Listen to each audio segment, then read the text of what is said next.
The big weekend show begins with a Fox News alert. Hello, everyone. I'm Julie Banderas alongside Griff Jenkins, Katie Pavlik, and Joey Jones. Tonight, a new message from Israel ahead of its imminent ground assault on Hamas. The Israeli military saying it will increase attacks on the Gaza Strip beginning right now to prepare for the next stage of the war. Tens of thousands of IDF troops mounting near the Gaza border as we speak, where 210 hostages are now confirmed as being held by the terrorists. And Israeli strikes, well, they are striking back after an Israeli-American reservist is killed by a Hezbollah missile fired from Lebanon. We're going to take you to Lebanon live in just a moment, but first to Lucas Tomlinson. He joins us live from Tel Aviv. Lucas. Julie, Israel's top general is very blunt. He says his forces will soon be entering Gaza and has ordered his men to prepare for ground combat. We are going to go into the Gaza Strip. We will embark on a professional, operational mission to destroy Hamas operatives and Hamas infrastructure. And we will have in our mind the memories of the images and those who fell on Saturday 2 weeks ago.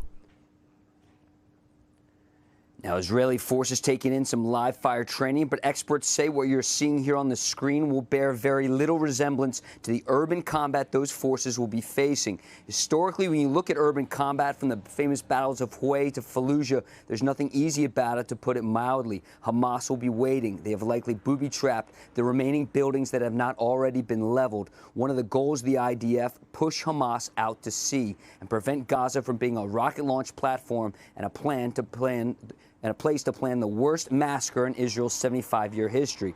Now, since the beginning of the war 2 weeks ago, the IDF says Hamas has had 550 failed rocket launches that landed inside the Gaza Strip, not Israel. And that included the deadly misfire that hit a parking lot near a hospital earlier this week. Now, earlier today, the first 20 trucks carrying humanitarian aid entered Gaza through Egypt. President Biden recently said here in Israel he's pledged $100 million to Gaza and the West Bank. We went to a morgue at an Israeli army base where some of the 1,400 Israelis killed by Hamas have been taken. An army reservist told us some of the bodies arrived booby-trapped. Babies had their heads cut off. She said she never thought she'd see atrocities worse than the Holocaust until now. A warning to our viewers, this is graphic. We've seen evidence of rape that is so cruel that pelvises were broken, bones were broken. Probably takes a lot to break a pelvis. Legs were broken, and this is grandmothers down to children. The one body that came in, they thought it was one body, and only when they took a CT did they see two spines. And they were able to see that these were a mother and a child locked in an embrace. Now, Julie, you mentioned Israel turning up the volume on those airstrikes in Gaza. Some of those Israeli F-15s that launch from here in Israel are only a few minutes away from their targets. They actually have to fly a bunch of miles over the Med right over there to properly arm those satellite-guided bombs. Julie? Lucas, as you know, there have been many delays as far as this Israel ground invasion. One of the many reasons could very well be, and the president has alluded to this, the evacuation of innocent civilians. What do you believe right now is the biggest holdup in this ground invasion?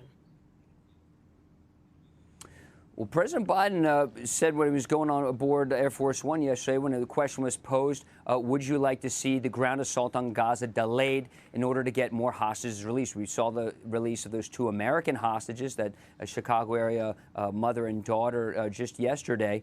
And the president said yes. Now, the White House later walked that back. But it's pretty clear that there is pressure from the White House and European governments. In fact, the French President Macron is due here in Israel in just a few days. There's pressure for Israel to delay that ground assault in order to attempt to free more hostages. Of course, we've spoken a lot about the 2 Americans released. Of course, there's over 200 Israeli hostages that tonight are in captivity in Gaza. And of course, you have 10 missing Americans, many thought to also be held captive in Gaza. Julie? So, Lucas, great to see you. The Rafah border was opened to let aid into the Gaza Strip today. They're calling it life-saving aid to Palestinians running short of food, medicine, and water. This also came under, as a result of pressure from a number of governments on the Israelis to do this. They were concerned about Hamas stealing this aid and potentially smuggling in additional weapons. And have you heard anything about whether these shipments were actually inspected or were they just pushed right through? Well, there's some reports out of Egypt, Katie, saying exactly what you just said, that they were not inspected. And officials also say there was no fuel in some of those convoys. Of course, fuel that could be used to help Hamas. But certainly that's one of the pledges that President Biden made when he came here to Tel Aviv. He said he had put pressure on the Israelis to open up this humanitarian corridor out of Egypt.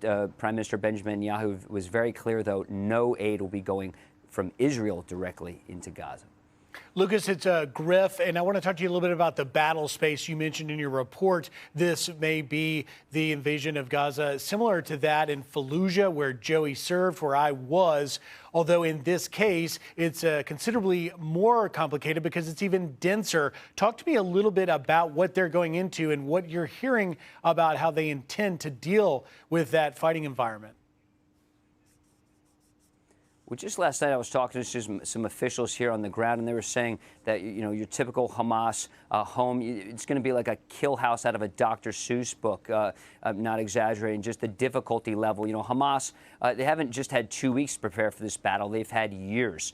Some of these tunnels that run under Gaza and into Israel, by the way, you know, some of them are, you know, over 100 feet deep, and they not just keep, you know, stores of weapons, but just the tactics. And as Joey knows very well, just the difficulty of clearing a house, you know, going room to room, floor to floor. You know, all it takes is one Hamas operative hiding behind a door, hiding in a room, maybe even, you know, 5 apartment houses down, complexes down, to be able to inflict pain on the Israeli forces. There's just nothing easy about clearing a house, no matter how much technology the Israeli forces have. Lucas, I want to turn the focus just a little bit. You're in Tel Aviv, one of, not the largest city in Israel.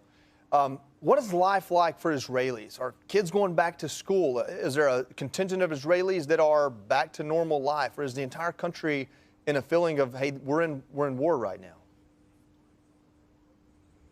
Joey, the streets are much quieter than you see normally for most people when they visit here to Israel. The Carmel Market, just a few blocks away. We were there just a few days ago. There's not as many residents. We were in Jerusalem earlier today. You just don't see the visitors, not just tourists, but just people. Most people are staying indoors. Businesses are shuttered. This is a country at war. This is, you know, little Sparta, no question. And this is a country that for decades has been fighting not just Hamas, but Hezbollah as well. And just to dovetail off that a little bit, you know, the Israelis say they can handle Hamas, they can handle Hezbollah. What they want to see from the U.S., and you saw with the presence of the Ford Strike Group and Ike coming into the Med soon, is they think those U.S. Navy warships is going to prevent World War III. Lucas Tomlinson, thank you so much for your excellent reporting as always. Stay safe. Thank you. Hey, Sean Hannity here. Hey, click here to subscribe to Fox News YouTube page and catch our hottest interviews and most compelling analysis. You will not get it anywhere else.